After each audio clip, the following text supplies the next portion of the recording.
के पर्वत और पठार, ये टॉपिक है अपना, ठीक है ना। भारत की भूस्खलनाकृतियों में शामिल है। तो सबसे आपको मालूम ही है ये अपना भारत है, और भारत में सबसे उत्तर में हिमालय श्रेणी है। हिमालय की 3 श्रेणियां हैं, वृहद हिमालय, मध्य हिमालय और शिवालिक। और इनके भी उत्तर में ट्रांस हिमालय है जो कि लद्दाख में है। काराकोरम, लद्दाख और जास्कर, ये किसकी श्रेणियां हैं? ये ट्रांस हिमालय की श्रेणियां हैं। उसके बाद में वृहद हिमालय शुरू होता है, फिर मध्य हिमालय और अंत में खंडित रूप से ये शिवालिक हिमालय। इधर अपने राजस्थान में अरावली की पर्वतमाला है, जानते हो ना। गुजरात के पालनपुर से शुरू होकर के दिल्ली कटक तक जाती है। और मध्य प्रदेश और दक्षिणी पूर्वी राजस्थान में मालवा का पठार है। विंध्याचल श्रेणी मध्य प्रदेश में है। आपको मालूम हो तो विंध्याचल और सतपुड़ा, इन 2 श्रेणियों के बीच में मैंने एक नदी बताई थी जो कि भ्रंश घाटी में बहती है, क्योंकि ये दोनों ब्लॉक पर्वत है। विंध्याचल और सतपुड़ा दोनों ब्लॉक पर्वत है। इन दोनों के बीच से नर्मदा नदी भ्रंश घाटी से होकर के बहती है और डेल्टा नहर बनाकर क्या बनाती है? एस्चुरी बनाती है। सतपुड़ा और अजंता के बीच में भी ऐसे ही ताप्ती नदी बहती है। कौन सी नदी बहती है? ताप्ती।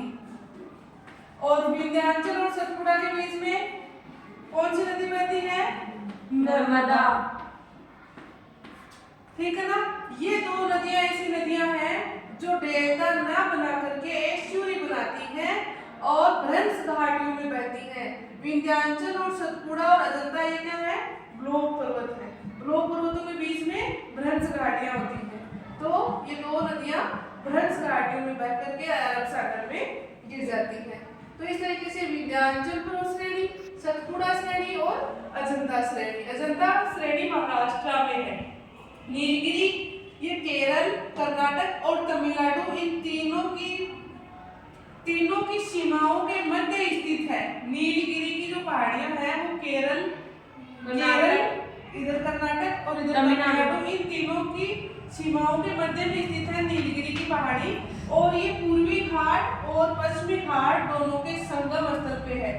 कोई आपसे कहे कि पूर्वी घाट और पश्चिमी घाट को आपस में मिलाने वाली पहाड़ियों के नाम बताओ, नीलगिरी की पहाड़ियां। उड़ीसा में चिल्का झील है, ये आपके खंडित रूप से पूर्वी घाट अवस्थित है, क्योंकि बीच बीच से कृष्णा, कावेरी, गोदावरी महानदी ने अपने डेल्टाओं से, अपनी नदी घाटियों से इस घाट को काट दिया है, इसलिए ये अनियमित है, खंडित है और विच्छिन्न है, लगातार नहीं है। जबकि पश्चिमी घाट बिल्कुल लगातार और सतत रूप से अवस्थित है, लेकिन पूर्वी घाट बीच बीच से कटा हुआ है, क्योंकि महानदी कृष्णा, कावेरी, गोदावरी, कावेरी ये नदियां क्या करती हैं? इस श्रेणी को काट दिया। इधर झारखंड में छोटा नागपुर का पठार है जिसे खनिजों का भंडार कहते हैं। आपको मालूम है झारखंड में बहुत ज्यादा मात्रा में खनिज संसाधनों का उत्पादन होता है। बघेलखंड का पठार एमपी और यूपी की सीमा पे है। मेघालय में गारो, खासी और जैंतिया ये 3 पहाड़ियां हैं। मिजोरम में मिजो की पहाड़ियां हैं। नागालैंड में नागा हिल्स है और अरुणाचल प्रदेश में पटकोई भूम है। तो इस तरीके से ये अपने भारत में कुछ पर्वत श्रेणियां और पठार मैंने दिखाए हैं। मालवा का पठार कहाँ है?